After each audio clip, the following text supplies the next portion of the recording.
Sarap. Aligi. Ay, nako, Dungeness crabs po to. Yan ang pinakamasarap naming crabs.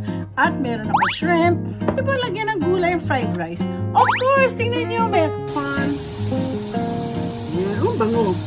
Alam yung mga ingredients natin. Ganito po ang aking paggawa ng fried rice. Na talento.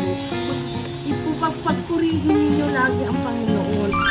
Give thanks. Magandang umaga sa inyong lahat. Balik na naman. Ito another food vlog ko. Parang dumami na naman food vlog ko, no? Ako po ay natatakam. Meron akong i-share sa inyo. Ang style ko, kasi everybody's cooking this. Marami pong nagluluto ng ganitong recipe. So anyway, there's no such thing as recipe dito sa iluluto ko. Actually, magluluto lang po ako ng breakfast ko. Filipino, Pinoy breakfast. Kita nyo to? Nakikinig po ako sa live ni Peg. Kasi alas 6:38 na po ngayon ng umaga. May kliyente ako ng 10 o'clock. So, kailangan habang ako po ay nagluluto ng breakfast, i-food vlog ko na lang. Di hinuhuba. So, madali lang po. Masarap po yung aking pagkain ngayon. Hindi po ako nagluto kahapon. Kasi for the past few days, marami po akong makikita ninyo yung mga vlogging ko. So ngayon, luluto lang po ako ng breakfast ko ngayon. Ito ay very special. Kasi nung bata ko, ito ang pinakauna-una kong niluto. I was 7 years old. Yeah. Kasi po, doon nung ako'y lumalaki, meron po kaming nagluluto para sa amin.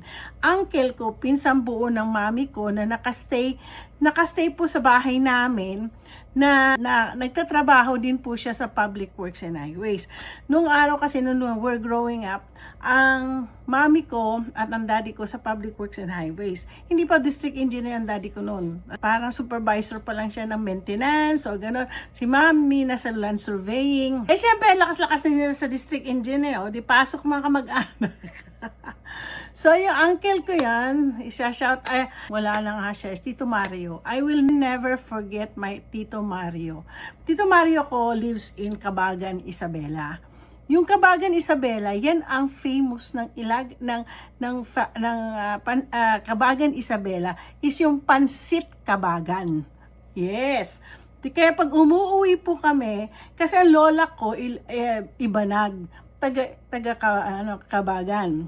Opo, kamag-anak niya po yung mga politician doon, sina Albano, mga kabawatan, mga kamag-anak, Jimenez po kasi ng lola ko eh. At tapos yung bahay ng lola, yung nanay ng lola ko, nasa kanto lang, tabi ng simbahan. So, takot ako pumupunta sa bahay ng lola ko kasi yung lola ko sa tuhod, yung lola ng mami ko. Kasi pagpasok mo doon sa bahay lang, ang laki ng bahay nila, malaking bahay.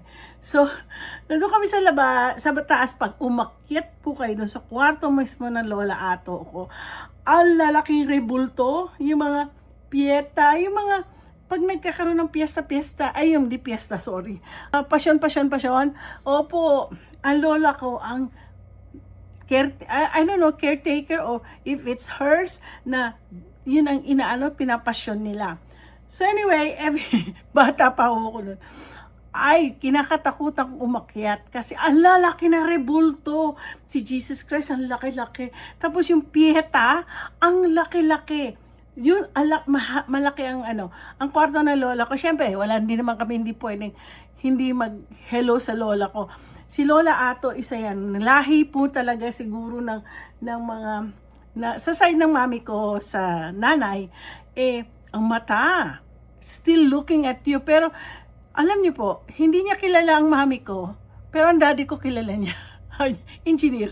So anyway, yung Tito Mario ko po, pinsan buo yan ng binata pa yata si Tito Mario noon siya po ang nagluluto ng breakfast namin. So every time magluto siya, yung fried rice, ang kaya po ang tawag ko sa fried rice, kalo-kalo. Hindi naman po Bisaya ang ang Uncle Mario ko. Pero sabi ng mga subscriber ko dyan, na mga taga Iloilo at saka Antique, ang tawag pala sa fried rice is kalo-kalo. Hindi ko alam kung saan nakuha ng uncle ko yun. O maybe sa tatay ko or what, pero kalo-kalo. So ngayon, ako po ay gagawa ng kalo-kalo na maraming ibang klase. So, dahil po ako'y meron bumigay sa akin ng sarap, aligi. Ilalagay ko sa fried rice ko. Aligi, galing po to sa Pampanga, bigay ng isang kliyente kong doktor. Opo, kasi asawa niya Kapampangan, taga Cebu naman yung doktor. Pero nung nasa Pampanga sila, naalala nila ako. So, binigyan ako ng 2. Ito nang last. Lolokohin ko nga si Doc. Hindi pa tapos ang tax niya. Nagpa-extension siya. So, sabi ko, Doc, wala na akong aligi. So, aligi po. So, ang aking fried rice, ang aking kalo-kalo today is seafood. Meron po akong, Danjunese crabs po to. Danjunese crabs. Yan ang pinakamasarap naming crabs. At meron akong shrimp. Of course, sabi ng mga iba, pwede ba lagyan ng gulay ang fried rice? Of course, tingnan nyo, may peas and carrots. Of course, may sibuyas. Marami ang bawang kasi paborito kong bawang. So, of course, ito mga lang. Pero hindi ko naman ilalagay lahat to kasi hindi ko alam kung gaano kadami ang aking fried rice. Pero, lahat po tayo gustong lumaki. Star margarine ang aking mantika. Okay, eto na po tayo. Magluto na tayo. Painitin po natin ang aking lutuan ay isang hexclad. Ito ngayon ang kinalolokohan ko. Hindi ho biro magkano itong ganitong lutuan. Alam po to sa Amerika. Sa Facebook for sure nakikita nyo. Kasi si Gordon Ramsay ang nagano. Tapos mamaya, meron ako ipiprito. Sabi ko kay Luchi, sa tingin ko, itago na muna natin lahat ng mga salad master ko lutuan. Kasi kukumpletuhin ko tong Xclad. Oo, bali isa lang to. 1, 2, 3. 4 lang po ang ko dito. Kung bibilhin ko lahat, tapos meron do on sale ngayon na mura. Pero bawat isa kasi nito maabot ng $100. So, hindi pa ho siya mainit. Painitin natin. Medyo mainit na. So, alam mo lately, bumibili, dati meron ako mga ganito. Hindi siya plastic, pero siya, ganito itsura niya.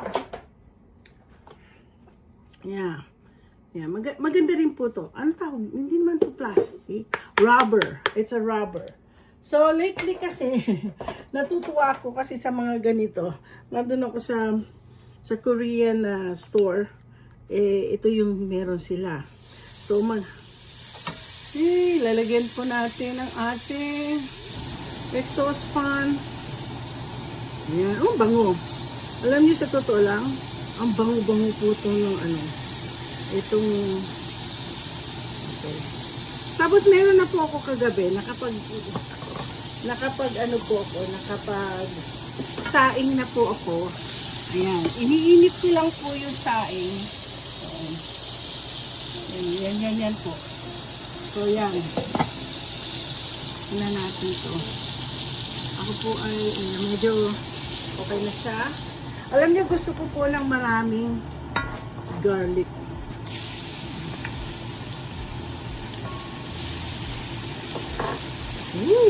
Oh. Ang bango po lang. Alam mo, gusto ko po dito yung medyo siya parang yung brown, mag-brown siya.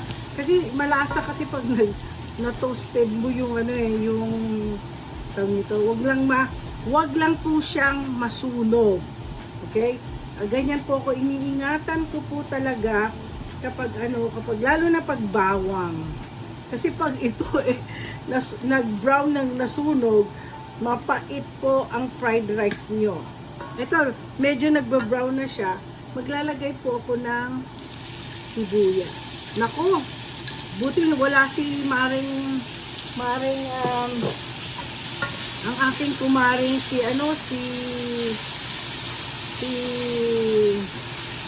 Carmela, kasi ayaw na ayaw niya ng may bawang. Okay.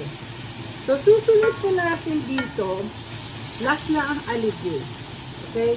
So, ilalagay po natin itong mga ingredients natin. Ay, naubos ko lahat. Naubos ko po ang shrimp. Mag-ano na lang po ako. Tabi-tabi, depende na lang. Madami ata itong shrimp ko. Magbabawas-bawas ako. So, i-ano natin ito. Fried rice. Itong ating shrimp. Tapos ilalagay na po natin alam niyo, sa totoo lang, sa tingin ko, i-set aside ko to.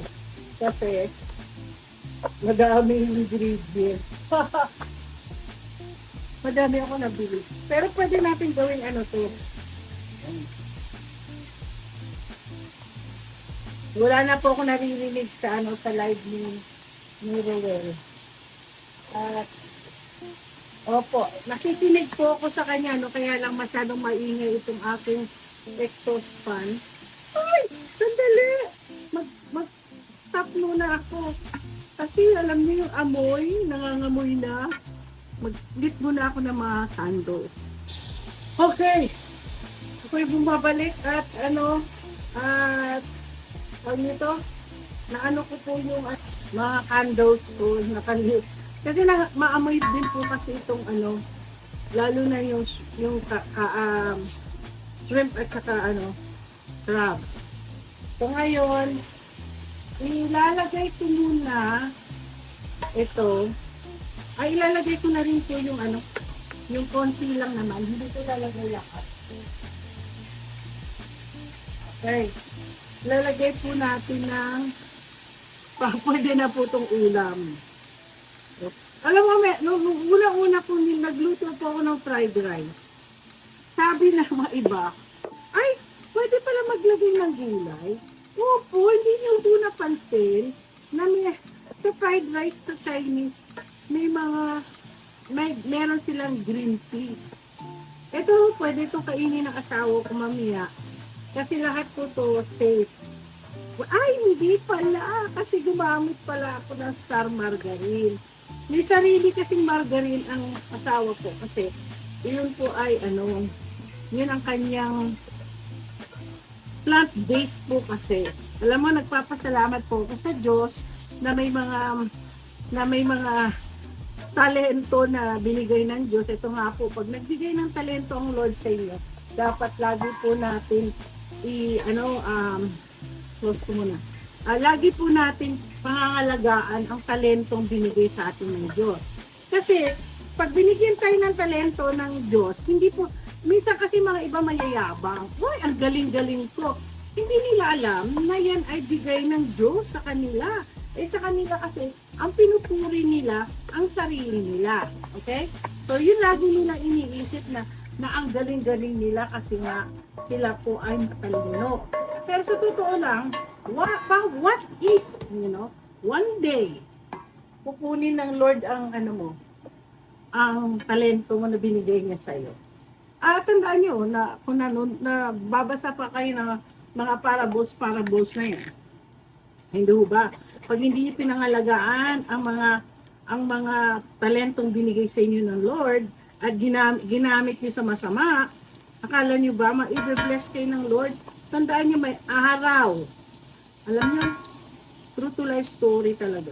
Meron ako ikikwento sa inyo. True to life story na may kakilala po ako. Bata pa ako. Nag-ending na si Peg. Sandali lang po ha. Ang bilis ni Peg, mag-live out. So, gagamit po ako ng ibang, kasi ayokong puting-puti po itong rice ko na ito. Alam niyo yung rice, yung mga, leftover. Teka, anuhin ko natin, magpabilis po kasi Sandali. Pag mga ganito kasi nakakalimutan natin, tatanggalin ko po to. Kasi ito ay oops, hindi ako na lang pipick upin yan. Opo. Pag meron kayong mga leftover rice, yan ito, leftover rice. Pero ito hindi leftover rice, niluto ko to last time. Kailangan initin nyo para mabilis po yung, hindi siya matigas, hindi siya para at least buhag-hag pa siya. Ganito po ang aking paggawa ng fried rice. Opo. Sabi nga po ni ni Lucci. Ano daw po ako? Masarap daw ako mag-fried rice. Pag tuwang-tuwa si Lucci kapag ako po ay nagpa-fried rice at tinitirhan ko naman siya ng fried rice. Kasi pag umaga kasi gustong-gusto ko mag-fried rice. The last time yata na fried rice na ginawa ko, na i-vlog ko yung bagoong rice. Ang dami. Damihan ko kasi gusto kong kasi mailagay ko lahat yung damihan natin. Para pati si Nap makatikim ng fried rice ko. Special po ang aking fried rice. Yan. Yung natin. Napapansin niyo, pag may nagluluto na mga chef, yung chef, hindi niyo ba napansin na laging dalawa ang kanilang sandok. Okay, yan. Tiga ganun natin yan. Kalo-kalo-kalo. Nagulat nga po ako, ang kalo-kalo pala is fried rice. Akala ko, invento lang ng uncle ko yun. Hindi naman siya Bisaya. Hindi ko ba? So anyway, ayun nga, ituloy natin kwento, chika-chika habang ako nagpa-fried rice. Yun nga po, yung isang kakilala ko, matalino, UP graduate. Nag-PhD pa nga yan sa ibang bansa, no? Tapos every time na she does something, pinupuri niya sarili niya, ang galing-galing ko. Galing. Tapos sabi ko, hindi pa ako Kristiyano noon. Kumbaga hindi, Kristiyano pala ako. Sabi ko, nagpipray ko, Lord. Parang ganyan lang, sabi ko sana wag naman siya masyadong, hindi ko masabi, kasi matanda sa akin. So, talaga, at nasapit na puhos talaga siya ng tagumpay. Tagumpay nung araw. So, na-bless din siya kasi alam niyo po, lagay na po natin lahat. At tapos yung aking alam niyo maalat kasi yan. So, nung alam niyo, warningan ko siya, sabi ko, huwag ka masyadong magtiwala sa ibang tao kasi alam mo, niloloko ka na mga ibang tao. So, yung concern ko bilang ngayon, ayaw niya maniwala. So, lahat na nangyayari sa kanya, alam mo, everything has come. Ayaw ko talaga yun, hindi ko pa alam ang gift ko. Talagang nagkakatotoo po. So, eto na, matanda na po siya. Alam mo, ang yaman-yaman niya na sana kung hindi siya masyadong mapagkatiwala sa ibang tao. At saka every time na, na binibigyan siya ng blessing ng Lord, nilulustay niya. O di naman masama yung tumulong sa kapwa mo. Hindi masama, lalo na sa mahihirap. Mahiligo siya magtumulong sa mahihirap. Kaya lang, hindi siya nagtatabi sa sarili niya. Pero, yun na nga po, lagi niyang inaano yung, ang galing-galing niya. Alam niyo po ngayon, medyo retired na po siya. Nawala po yung retirement niya. Wala na po siyang pera. Oo, nakakaiyak pag mo na. Kaya nga po kayo, kapag meron kayong mga binigay na Diyos na talento, pagpurihin ninyo lagi ang Panginoon. Give thanks to God every day. So, alam niyo, nalulungkot ako. Tinutulungan naman namin po ngayon. Kahit despite sa ginawa sa akin. So, fried rice ko, ito lang naman ang aking kaibigan. Pangpalasa sa akin fried rice. Alam niyo, yung isa kong nag-caregiver po ako sa isang magaling mayaman na may-ari ng restaurant sa Oakland, California. Ay, nagkaroon siya ng Alzheimer. Ako po ang reliever. Alam mo, tinuruan niya ako paano gumawa ng fried rice. Ang secret pala ng fried rice is yung ano, kaya lang ayoko masyadong ano, yung oyster sauce. Sa akin, okay na lang sa akin itong seasoning. O yan, tadan! Masarap na, patikman natin. Na ano ko na. Thank you! Guys, may nakalimutan ako. Yung haligi. At saka hindi na po, pag may haligi po kayo, huwag na po kayo, huwag na nyo pong, ano, huwag na kayo maglagay ng kung ano-ano pa. Kasi, masarap po ang haligi. Gaya po ng pag-uong rice na ginawa ko last time. Yan. I-mix-mix lang po natin yan. Tapos po, ito fried rice. Ano, wala po akong longganisa ngayon. So, ang gagawin ko po, magpa-fry lang po ako ng favorite kong, ito po.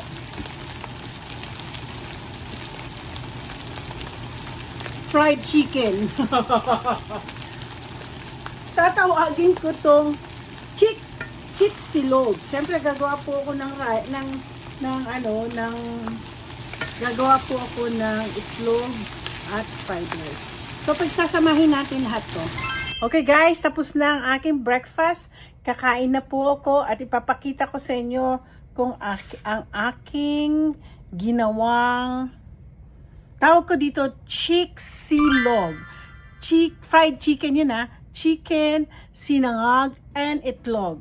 So, okay guys, with matching kandila ko, ayan ang itlog, ayan po yung chicken, at yan yung sinangag.